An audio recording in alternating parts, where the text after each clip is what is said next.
TDS on purchase of goods section 194 Q. ये किस पे अप्लाई होगा ये मैं आपको बताऊंगा।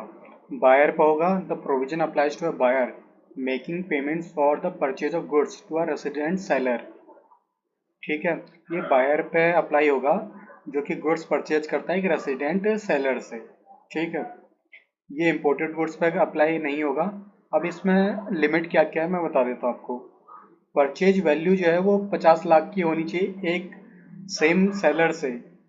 ठीक है, और जो बायर है उसकी टर्नओवर 10 करोड़ की ऊपर एक्सीड करनी चाहिए किसी एक फाइनेंशियल ईयर में, तो ये टीडीएस अप्लीकेबल होगा 194 क्यू के अंडर में। ठीक है, तो एक तो बायर की जो टर्नओवर है वो 10 करोड़ की होनी चाहिए। दूसरा, अगर वो किसी सेम सेलर से अगर 50 लाख से ऊपर की उसकी परचेज हो जाती है तो ये टीडीएस डिडक्ट करेगा 194 क्यू के अंडर में, और टीडीएस जो काटेगा 0.1% काटेगा ये।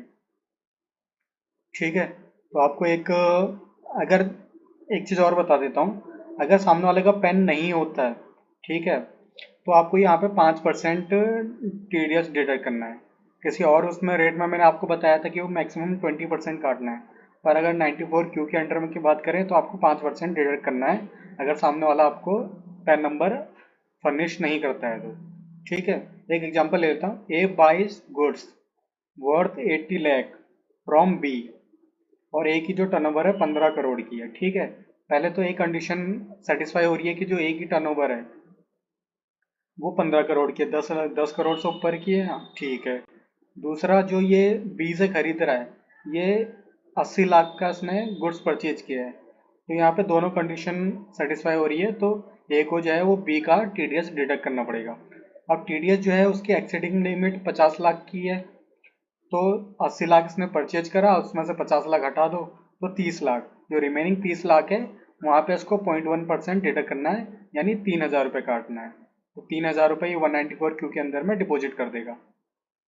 एक चीज़ और है, अगर मान लीजिए सामने वाला आपको पेमेंट एडवांस पेमेंट करता है, ठीक है, तो आपको एडवांस पेमेंट में डिडक्ट कर लेना है, या बिल के अकॉर्डिंग काटो, या फिर जब उसने सामने वाले ने अगर एडवांस वगैरह दिया है या जब पेमेंट क्रेडिट हुई है, जो भी चीज़ पहले होगी वहाँ वहाँ पर आपको टीडीएस डिडक्ट करना है।